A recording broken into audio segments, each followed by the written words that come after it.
Welcome everybody to another edition of Dan's Grand Valley Railroad.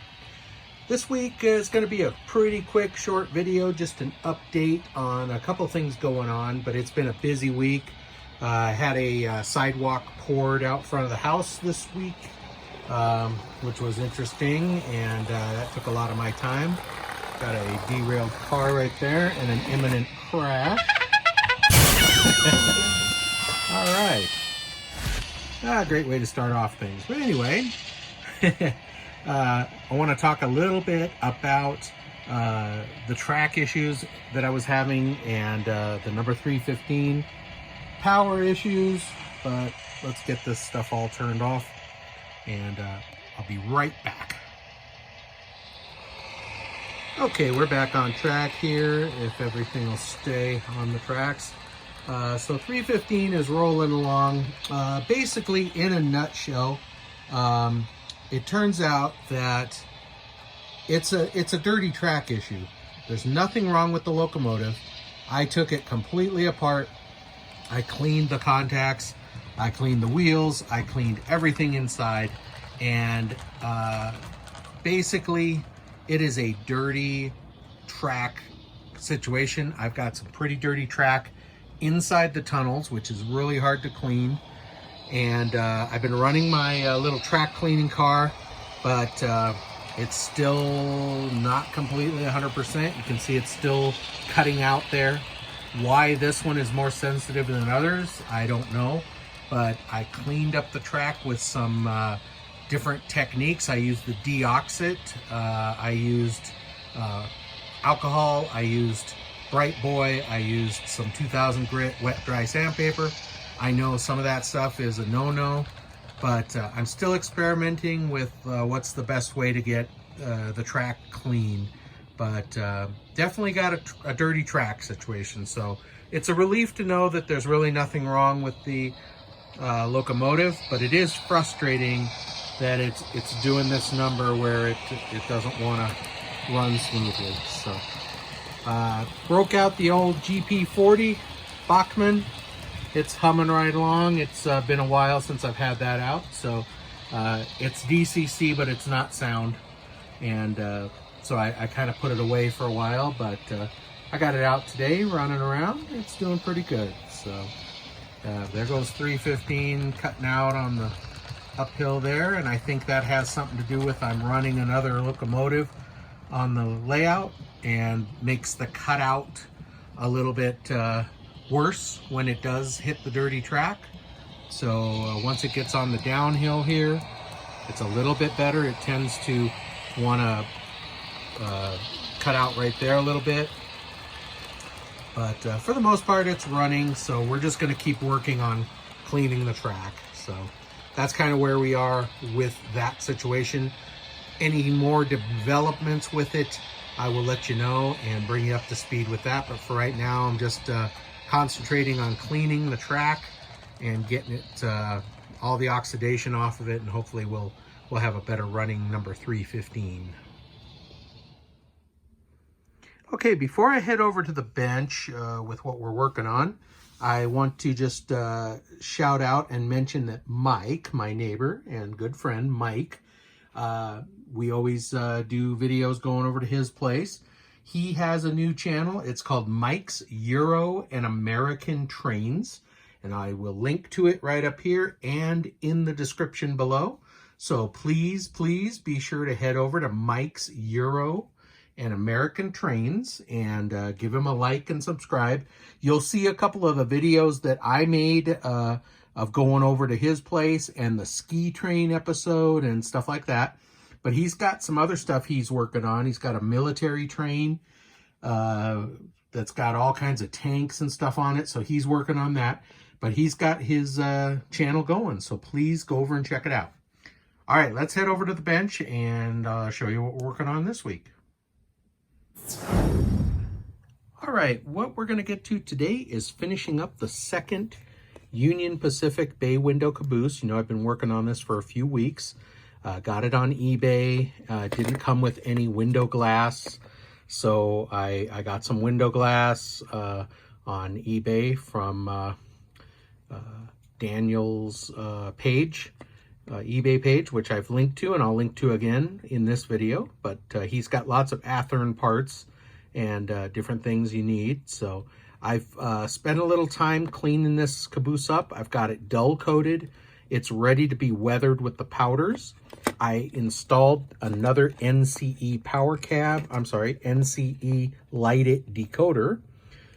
It's got red LEDs, one on each end, and it's got the power pickup trucks on it, the KDs. So it is ready to go together. I just need to get it on the track and program it. I'm going to call this 1, 2, 3, 5 because the other one is 1, 2, 3, 4. So I'm going to give it a long address and then make sure it works. And then we'll put it together, and I'm going to get some weathering powders on it and get it weathered up. Not too much, but just a little bit. And then it'll be ready to roll. So that's what we're working on today. Just a quick video to get this guy off the workbench and back on the layout. All right, so I've lined up the other caboose here. That's the one we worked on a few weeks ago. I've got videos for that. Please check them out. I'll link to it up here in the corner. But I've got videos on how I weathered this and how we went step by step installing the decoder. Here we have the new one. It's on the track. It's powered up. I've got the interior light on, and for now I've got both red lights on. So what we're going to do is program it. I'm going to have to use the manual, but that little brass button right there is used for programming it. So I'm going to do, for this one, I am going to do the channel. Like I said, I'm going to make it a long channel name. And then one of these LEDs, instead of just being a solid red, I'm going to make it a slow flashing red. So if it's going one direction, it'll be a solid red. If we want it to be a flashing red, just for kicks, I'm going to have the other one be flashing red. So whichever one you choose, you can turn on and off. You can have it either flashing or not. I can do that with the other one as well, but I didn't do that this time. The nice thing about this being DCC is you can change the CVs on it anytime you want. You can dim them, you can give them different effects, which we'll do with the instruction manual here in a bit. But I just want to show you, let me select this on the controller here. I've just called it number 3. So you can see it turned off. So if I turn on the headlight, which for the NCE is number 3, you'll see it comes on. So I'm sorry, not number 3, but headlight, which is number 0, I believe. Yeah, 0. Sorry about that. So I've got headlight, and that turns on and off. And then you saw the other light come on. So if I push number 1, got that. If I push number 3, sorry, number 2, you've got that. So they're independently controllable. I can turn off the interior light, turn on and off that light, turn on and off that light. So what we want to do, because the default for one of the LEDs is number 2, we want to make that number 3, because many of the DCC controllers, number 2 is the horn. So it's only momentary. On the NCE power cab, number 2, if you push number 2, will just stay on. It's not momentary. Even though that's for the horn, it won't stay on. I mean, it will stay on. It's not momentary. So if it's a momentary thing, that's a problem. So it's better to go with number 3. You know, if I take this over to neighbor Mike's, his setup won't do a steady on number 2. So it's better to call it number 3. So we're going to do the programming now, and going to get that all set up just like we have that one. We're going to have it long address. One of these will be blinking. One of them will be changed to number 3. Okay, so we're going to program this to a channel of 1, 2, 3, 5. And it's the only thing I have on my layout that's DCC. So I took all the locomotives off, the other caboose, everything. So what we're going to do is hit this little gold button here, and it should start flashing. I've already called up the address, 1235 on the power cab.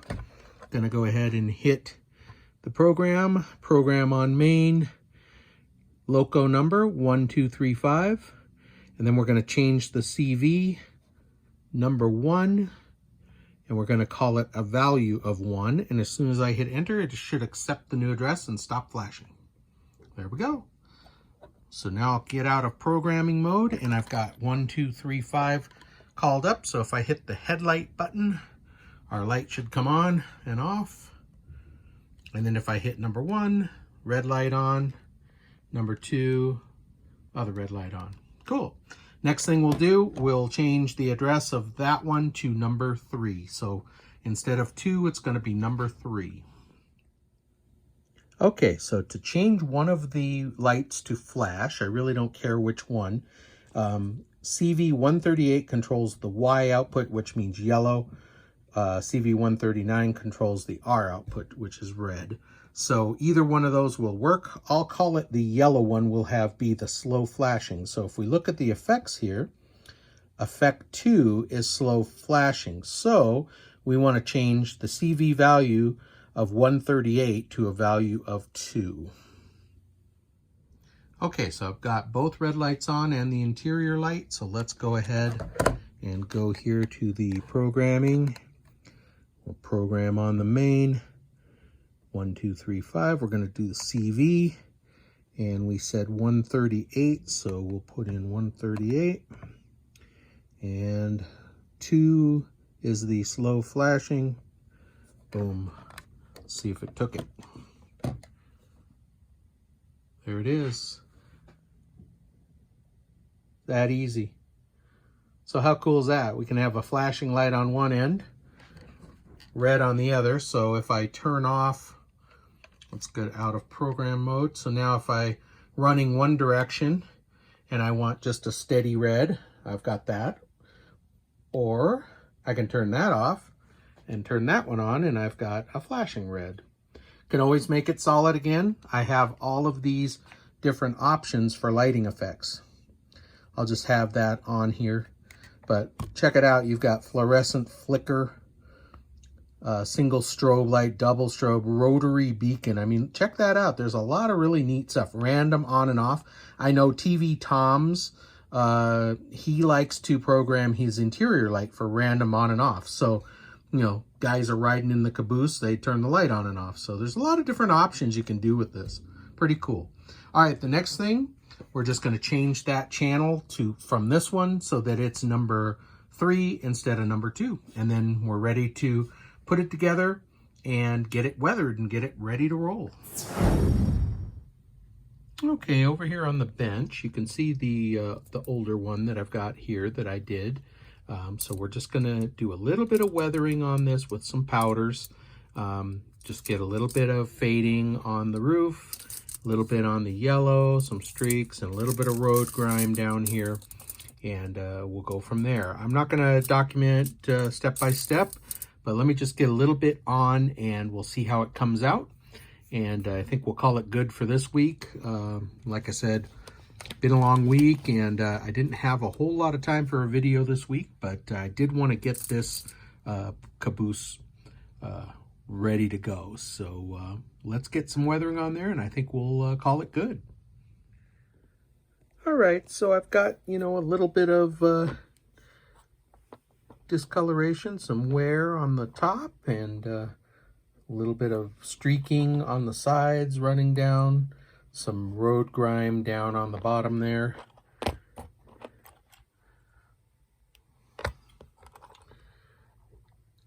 So around there. So just a little bit of weathering just to bring it to life a little bit. So there we go. I'll go ahead and get it over on the layout and we'll see how it looks. All right, well, that's about all we have time for this week. I've got the Caboose rolling along. It's got the flashing end of train device on that end. It's got a solid red on this end, lighted. So it's working pretty good. Pretty happy with that. Got some light weathering on there.